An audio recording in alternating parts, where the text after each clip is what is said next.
Hi, I'm Mike. I'm Jack. And today we're going to go over a brief tutorial on replacing coils for today's most commonly used tanks. Today we're going to be going over the Aspire Cleto, the Mellow Mini 3, and the Kanger EVOD 2.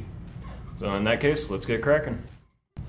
Alright, so in front of me I have the Aspire Cleto, the Mellow Mini 3, and the Kanger EVOD 2. So we're going to put these two aside and go over the Cleto first.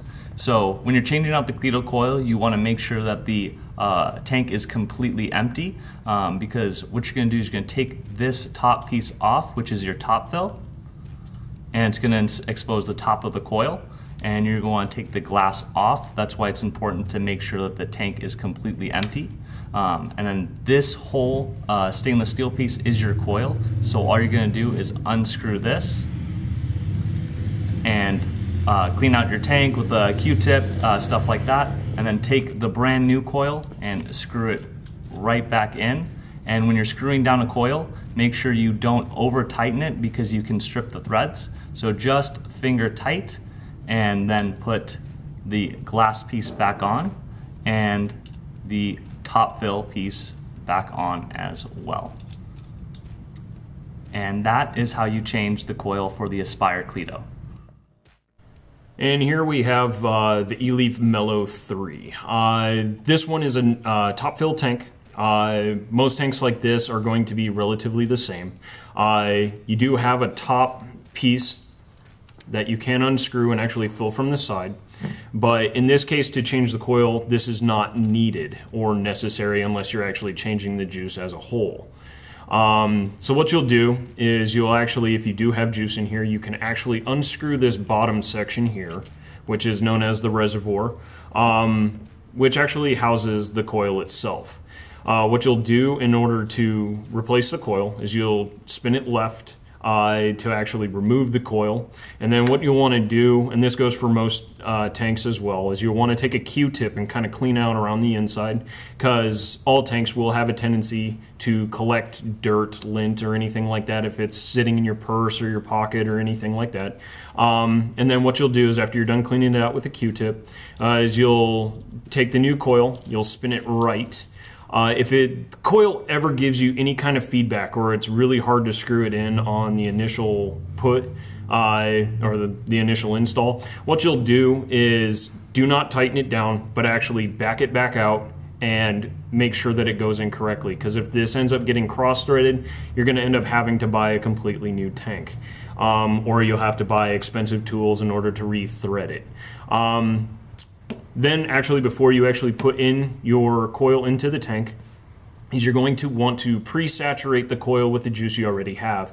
So you'll actually take the juice, you'll run it around on the cotton on the inside. You can put it in the windows on the outside as well, but it's not necessary because it is going to be saturated once you put it in from the outside. It's the inside that really counts. And basically what that does is helps prevent the coil from burning the cotton, in essence, on your initial pull. You'll only want to do this whenever you install a brand new coil. And then all you have to do is just screw it back in, let it sit for a couple minutes if anything, and that's pretty much the essence of a top fill tank. So right here we have the Kanger EVOD 2. This is not a top fill tank.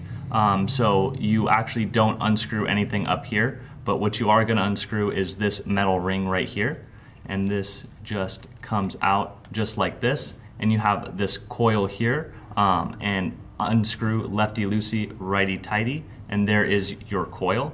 Again, when you are changing out the coil, you do want to clean the reservoir, so what you're going to do is you're going to toss this out, put in the new one, screw it in right. Again, not too tight, you don't want to ruin the threads, and since this is not a top fill tank, you are going to want to fill it on the side, not directly through the chamber. And then after that's done, you are going to want to put this back in here after it's all filled.